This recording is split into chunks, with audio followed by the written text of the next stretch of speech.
Bienvenue dans la tête de Claude Eugénie. Ouais, dans ma tête. Dans cette rubrique, en fait, j'ai envie de parler des choses qui me tiennent à cœur et des choses que les entrepreneurs ne parlent pas, ce qui se passe réellement. Vous savez, quand il est minuit, vous êtes sur le point d'aller dormir, mais que vous avez encore votre téléphone dans la main et en train de réfléchir à des questions métaphysiques sur votre entreprise, votre business, votre carrière.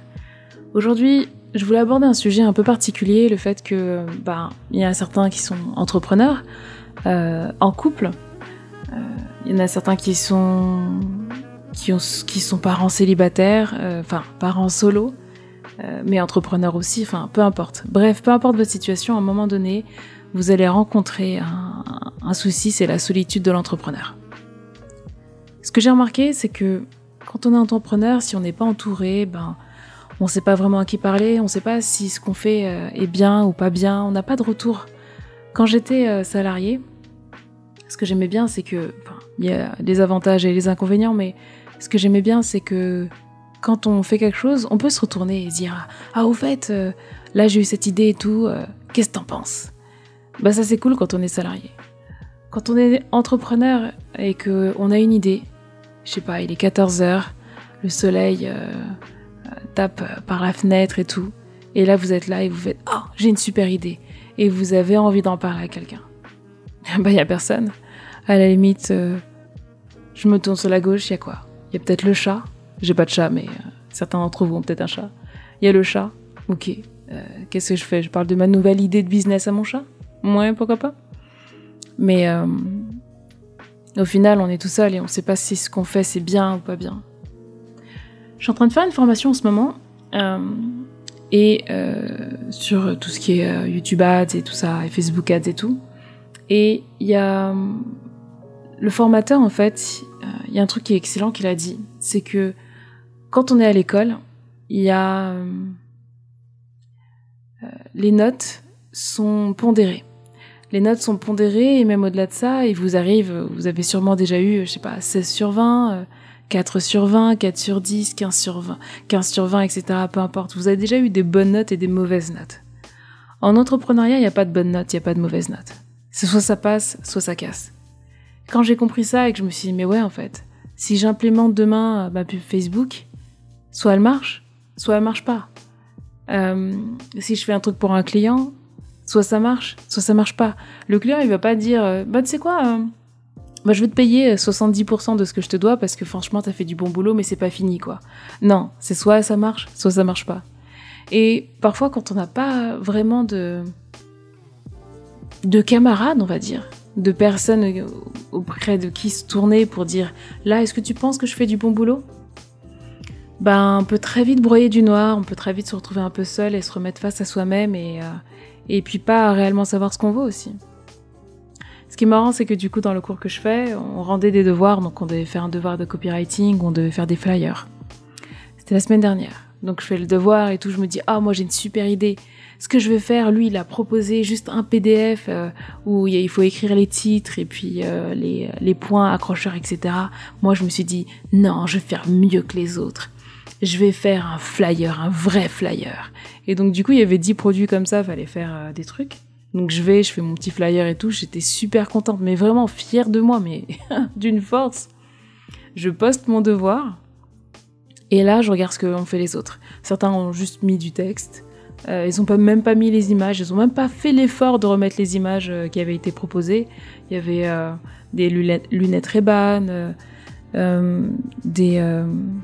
des espèces de pods, AirPods ou de casques là, de Beats by Dre, des choses comme ça. Donc il y en a qui ont même pas fait l'effort et je me dis oh trop cool et tout, j'ai fait mieux qu'eux, gna gna gna et tout. Et j'ai vu, il y en a, ils ont fait des trucs, mais des trucs de ouf. Oh mon Dieu, avec un copywriting excellent. J'étais waouh, j'étais tellement impressionnée. Et il y en a même certains qui ont fait une vidéo, il y en a qui ont fait leur flyer avec un QR code et tout. J'ai fait waouh. Il y a même un gars, il a codé un site, il a fait une landing page pour mener à travers un circuit client et tout. J'étais waouh. Il y a des gens, sincèrement, ils sont ouf. Et quand j'ai vu ça, je me suis dit waouh, mais c'est génial, c'est excellent. Et en même temps, il y a une part de moi qui trouvait ça excellent. Je me dis, c'est trop cool et tout, ils ont fait des trucs de ouf. Et une autre part de moi qui me disait, ouais, mais regarde, t'as pas fait comme eux, quoi. t'as pas fait aussi bien que ces gens-là. Et donc, je me suis comparée à eux. Et ça m'a fait bizarre, en fait. Et ça m'a fait replonger à quand j'allais à l'école. Et quand j'allais à l'école, j'étais... je suis le genre de personne, en fait, qui... je comprends pas vite. Je comprends vite, mais il faut qu'on m'explique longtemps. Voilà, c'est plus ça. Je suis le genre de personne, en fait, où je vais regarder un sujet et je vais pas le capter du premier coup. Du coup, je vais regarder le même sujet ailleurs, puis encore un autre endroit et tout. Et c'est comme ça, en fait, que j'apprends. Je regarde 3 fois le même sujet, 3-4 sources différentes, voire même 10 sources différentes. Mon chéri, il en peut plus. Parfois, il me dit un truc et je dis « ok ». Puis ensuite, je vais me renseigner. Et après, je reviens au bout de 3 semaines en mode « oh, j'ai compris un truc de fou, il s'est passé ça, nanana, machin ». Il me regarde en mode « mais je t'en ai parlé il y a 3 semaines ». Et je lui dis « ah bon ?» Il me dit « oui, je t'en ai parlé il y a 3 semaines ». Et j'ai dit « ah bah je m'en souviens pas et tout ». Et puis maintenant, il est fatigué, là. Il en peut plus, il a plus envie de me dire des trucs parce qu'après, je comprends pas. Et puis je reviens 3 semaines après avec un gros eureka en croyant que c'est telle et telle personne qui a dit telle chose, tu vois. Et du coup, je me disais, mais en fait, là, dans le cours dans lequel je suis confrontée aux autres entrepreneurs. Et donc, je vois les disparités, je vois que tel entrepreneur, il a fait un travail, entre guillemets, que moi, je considère moins bon que moi, alors qu'il n'y a pas de mauvais travail, il n'y a pas de... Voilà. Mais en tout cas, j'étais pas convaincue par son copywriting. Du coup, je me suis posé la question, est-ce que je suis convaincue moi-même par le mien ? Et donc, le fait d'avoir des pairs, des personnes avec qui sont au même niveau ou qui avancent dans la même direction, ça permet un peu de réfléchir et de se dire, bon, ok, est-ce que je vais dans la bonne direction ou pas ? Est-ce que je fais les bonnes choses ? Et c'est pour ça qu'en tant qu'entrepreneur, moi, je vous invite à pas rester seul. Pourquoi ? Parce que ce qui se passe, et moi, ce qui m'est arrivé à un bon moment, à cause de ça, quand on fait, par exemple, des formations en ligne, et j'en ai fait vraiment beaucoup, quand on fait des formations en ligne, et là encore plus avec le Covid, et qu'on fait pas des projets de groupe, qu'on n'est pas avec d'autres personnes, on n'a pas de partenaire comptable, je sais pas comment on dit en français, accountability partner, un partenaire en fait qui va venir témoigner de notre avancée et tout. Quand on n'a pas ça, quelqu'un qui s'intéresse vraiment à ce qu'on fait ou qui prend le même chemin que nous, en fait on est tout seul. On croit qu'on avance, on pense avancer, on avance bien entendu, mais est-ce qu'on va vraiment dans la bonne direction ? C'est à chaque fois la question que je me pose. Est-ce que je fais les bonnes choses au bon moment et tout ?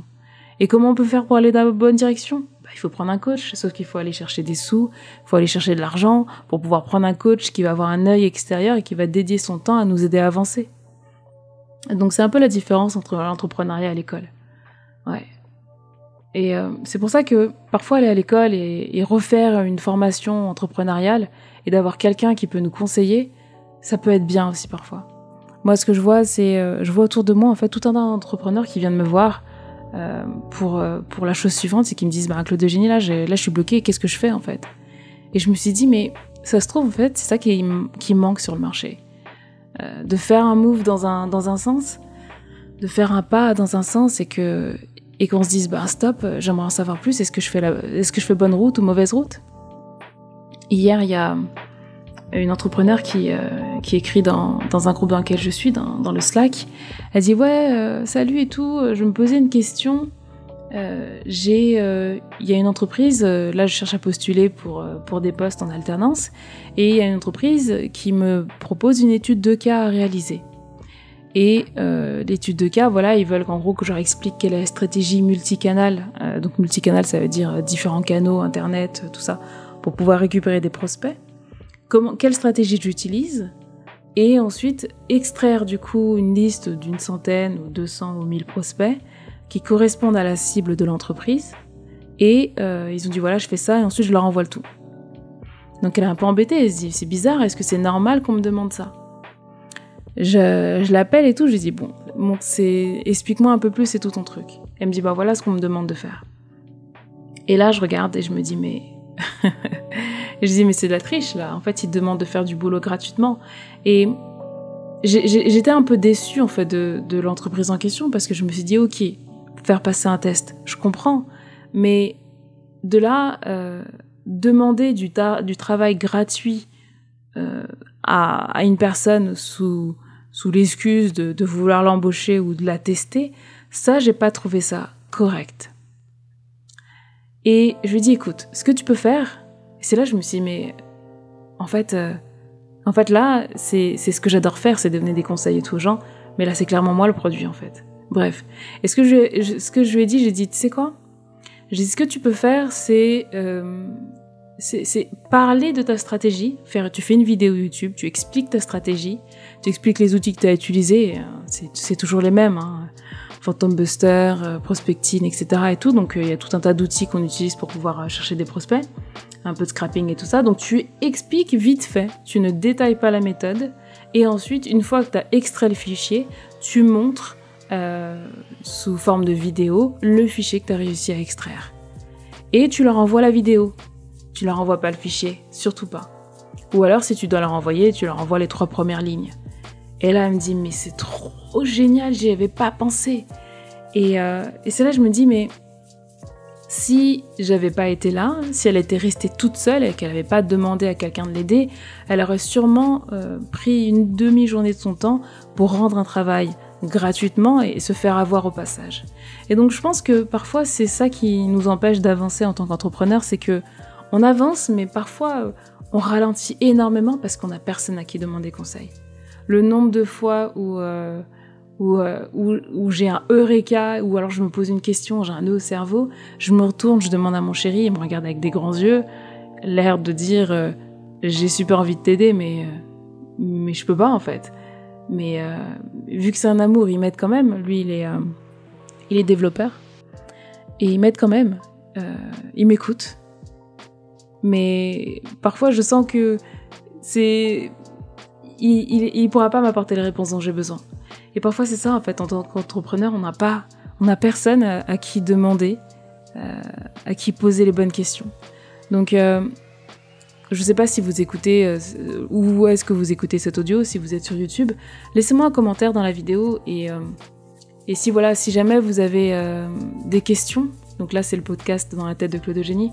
Si vous avez des questions, vous vous demandez comment faire telle ou telle chose, ou même en termes de mindset, comment avancer et tout, posez-moi la question ici et je serai ravie, mais vraiment ravie de pouvoir vous répondre et répondre un petit peu à toutes ces questions que l'entrepreneur se pose quand il est tout seul et qu'il est minuit et qu'il est encore sur son téléphone à minuit et qu'il n'arrive pas à répondre à ces questions en fait. Je vais vous tirer une carte aujourd'hui. Attention. La phrase du jour, c'est « Arrête de t'apitoyer sur ton sort ». Allez, secoue-toi, tu n'es pas le premier à vivre cette situation et tu ne seras pas le dernier. Tant que tu restes là à contempler la difficulté, nous perdons un temps précieux et nous nous empêchons d'être heureux. J'aimerais que tu saches que je t'attends sans te juger. Votre ange gardien est conscient de ce qui vous arrive ou de la situation dans laquelle vous vous êtes mis. Il veut vous faire comprendre que cela ne vous servira à rien de vous apitoyer sur votre sort. Inutile donc de sortir les phrases habituelles du genre « ce n'est pas de ma faute » ou « je suis une victime ». Oui, il est possible que les événements que vous vivez ne proviennent pas d'une décision que vous avez prise dans le passé. Mais ils sont, la plupart du temps, la conséquence de vos choix et de vos gestes. Votre ange gardien ne vous juge jamais, bien au contraire. Dès la moindre lueur de prise de conscience de votre part, il se dépêche de vous aligner sur le bon chemin, celui qui vous ramènera dans votre mission de vie. Vous avez le droit de prendre une pause, que ce soit d'une personne ou d'une situation, mais vous devez rebondir une fois que vous retrouverez votre énergie. La solution n'est pas de continuer à contempler votre mauvaise fortune. Allez, je vous retrouve dans le prochain podcast. À bientôt.